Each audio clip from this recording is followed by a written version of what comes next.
This three-building complex opened in 1985, and it's housed everything from a well-known Chinese restaurant to publishing offices to a nightclub.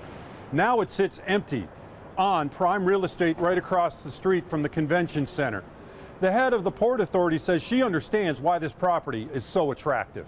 That convention center corner, that little district, it's ripe for redevelopment, and it'll be really exciting to see it come back and contribute more to the vibrancy of downtown. The city owned this land for more than 40 years, but it's been a struggle to get it developed. After a legal fight with the previous leaseholder, the city sold the property to the Convention Center and Port Authority for $1. In 1996, the value was listed at $2.6 million. Earlier this year, that value dropped by nearly $2 million, coming in at $650,000. As James looked into the troubled history of the building, I requested emails and documents obtained from the city about the now infamous redevelopment project. This is where Chinandym Ndukwe, former football star turned real estate developer, enters the picture. We obtained emails showing how he and his firm worked to land the contract to redevelop the site once the city took over. Eventually, Ndukwe partnered with undercover FBI agents according to the indictments against city council members Jeff Pastor and P.G. Sittenfeld. They met with both of them, promising them cash or campaign donations in exchange for favorable votes on development projects.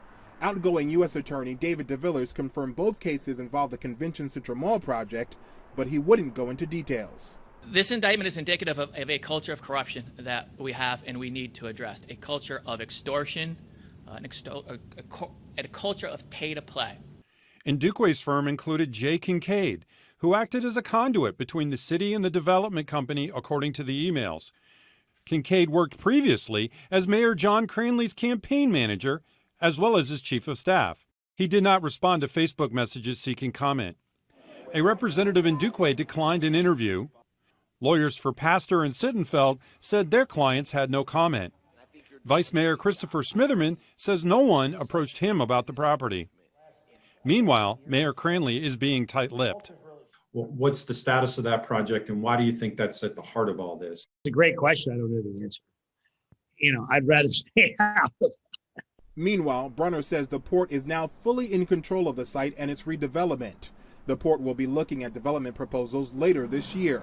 We will do an RFP for a developer to propose a project to us from which we will select.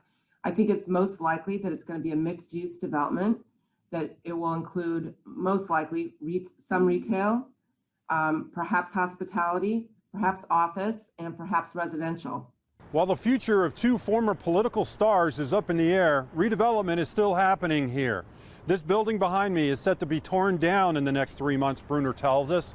That's the same amount of time that the Millennium Hotel across the street is also set for demolition. In downtown, James Pilcher, Local 12 News. And reporting from home, Walter Smith Randolph, Local 12 News.